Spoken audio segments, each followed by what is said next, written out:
Hi, Sabrina Justison from SevenSistersHomeschool.com, and this is step 2 in the writing process.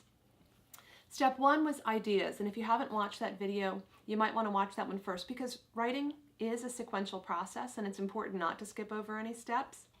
But here we are at step 2, and step 2 is the plan. You know, a lot of students don't understand, perhaps because no one has ever explained to them, that there are many different voices with which information can be written. And it's very helpful to choose a writing voice that suits the writer, that's a good fit for them personally, that suits the subject matter they've chosen, and that suits the assignment that they've been given. Let me give you some examples because it's a little bit hard to talk about just in the abstract.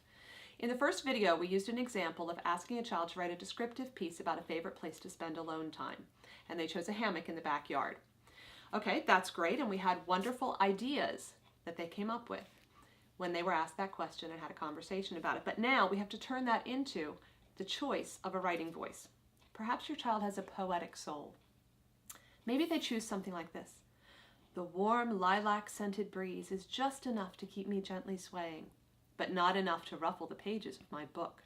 Could there be a more perfect evening for a visit to my hammock? Pretty poetic, huh? Or how about the scientist? Maybe he prefers just the facts, ma'am. So here we go.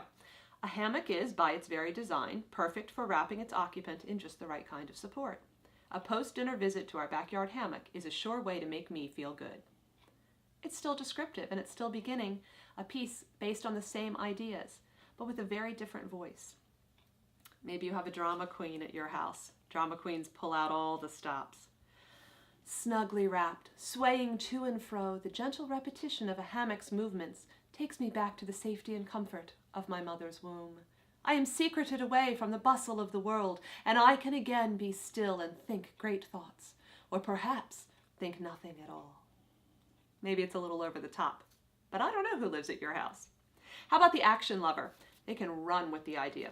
When dinner is over and the dishes are done, my family knows better than to block my path to the hammock. If the weather is nice and I have no place else I have to go, that hammock pulls me to it like a giant magnet. 4 different voices, and there are oodles of other choices. 4 different voices to write about the same ideas.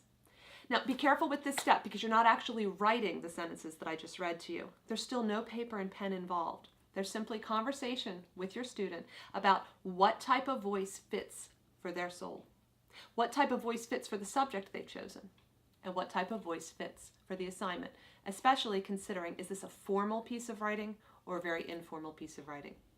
So step 1, ideas. Step 2, find your writing voice. That's the plan.